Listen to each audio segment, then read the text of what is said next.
Gentleman yields back. Mr. Huelskamp, 5 minutes. Thank you, Mr. Chairman. A question for all the members of the panel. We've been hearing about increased risk that foreign countries are threatening to potentially retaliate for U.S. actions on financial reform they might view as an overreach. In your opinion, do these threats in fact exist, and how and where would you think the risk is the greatest, and what could be a potential response on our side to avoid that? Open that to anyone who would like to answer that question. Well, we saw in the European EMIR legislation that when they saw the indemnification and the plenary access issues, they were putting similar wording into their legislation.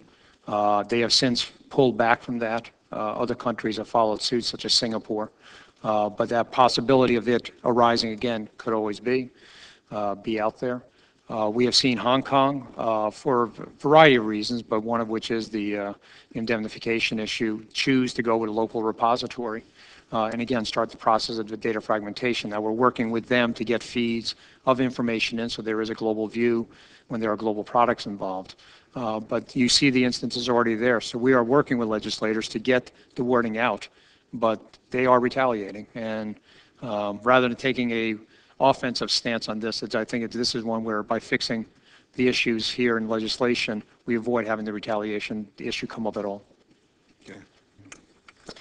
I agree with that. I would also note that in the EMIR legislation that was recently agreed in Europe, which deals with principally with the clearing issue and the market infrastructure issues, at the last minute they introduced a provision which is extremely comparable to the Dodd-Frank extraterritorial provision. The language is very slightly different, but I think it deals with direct and foreseeable impact on the EU. And that it allows ESMA, the regulatory body, to impose a clearing and an uncleared margin requirements on transactions that are outside the EU, which meet that standard of having a direct and foreseeable impact on the EU. And our understanding is that was inserted as a cautionary available tool to allow them to take essentially whatever action the U.S. Through its interpretation of Dodd-Frank may choose to direct towards Europe. So I think it's a very real risk